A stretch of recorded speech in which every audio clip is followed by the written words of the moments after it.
এত বঞ্চনা পশ্চিমবঙ্গের সরকারি কর্মচারীদের সাথে, কিন্তু তারপরেও দলীয় রাজনীতির বাইরে এসে আমরা এক হয়ে লড়াইটা লড়তে পারছি না। দুর্গাপুর ইস্পাত কারখানা কেন্দ্রীয় সরকারের একটা সংস্থা, সেখানে কর্মচারীদের দাবি নিয়ে 8টা সর্বভারতীয় ট্রেড ইউনিয়ন, তার মধ্যে যেমন বামপন্থী সিটু আছে, তৃণমূলপন্থীরাও আছেন, আবার আরএসএস প্রভাবিত বিএমএসও আছে।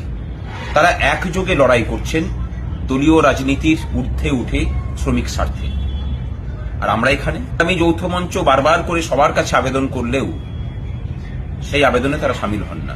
আমরা আগামী কর্মসূচিতেও সকলের কাছে আবেদন রাখছি, যদি সামিল না হন তাহলে সাধারণ শিক্ষক কর্মচারীদের কাছে আমাদের অনুরোধ যে একবার অন্তত নিজের কর্মচারী পরিচয়ে আসুন, লড়াইটা করে দেখি।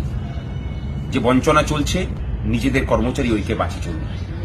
এই বঞ্চনা থেকে মুক্তি কেবল আপনার আমার স্বার্থে নয়, আমাদের ভবিষ্যৎ পশ্চিমবঙ্গ গড়ার জন্য একান্ত জরুরি।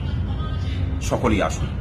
এই লড়াইয়ে 7 দিন সংগ্রামী যৌথ মঞ্চ কোনো দলীয় রাজনীতির বশ্যতা স্বীকার করেনি, ভবিষ্যতেও করবে না।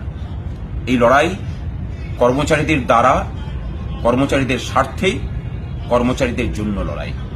এ লড়াই আপনার,